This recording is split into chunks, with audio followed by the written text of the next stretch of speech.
But for many of senators, yesterday was an opportunity to showcase talking points for the November election. For example, all Democrats are soft on crime, therefore this nominee must be soft on crime. Well, you've made a mess of their stereotype. The endorsement of the Fraternal Order of Police, the International Association of Chiefs of Police, just doesn't fit with their stereotype of a Harvard grad, black woman who is aspiring to the highest court in the land. But you earned it. Law enforcement is on your side because you've been on their side at critical moments.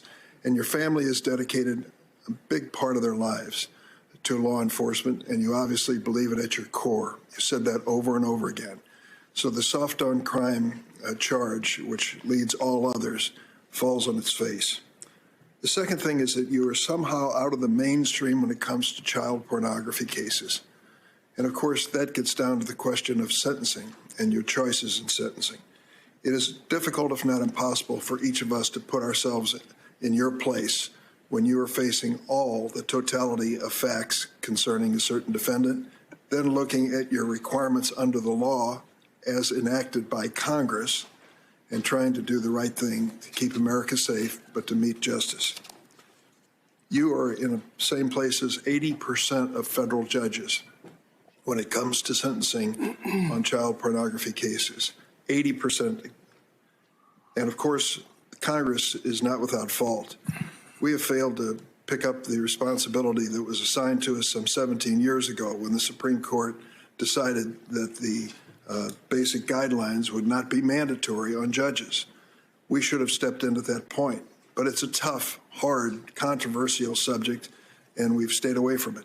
And what has happened is the judges have tried to make do with a fractured situation where they have guidelines that are advisory, they have opinions coming to them about sentencing from the government, as well as from probation office and others. So I would say that the bottom line is this. You have done what 80% of the judges have done. You're in the mainstream of sentencing when it comes to child pornography cases. I also think it's ironic that the senator from Missouri who unleashed this discredited attack refuses to acknowledge that his own choice for federal judge in the Eastern District of Missouri has done exactly what you did. You also have been criticized as having been wrong to be a public defender or even to be in a law firm representing a Guantanamo detainee. It's interesting that Republican judges, very conservative ones, don't see this as a blemish on your character. They understand, as we do, that the Sixth Amendment creates a responsibility that people have a right to counsel. You have exercised that responsibility in your professional life. This, incidentally, yesterday, your nomination turned out to be a testing ground for conspiracy theories and culture war theories.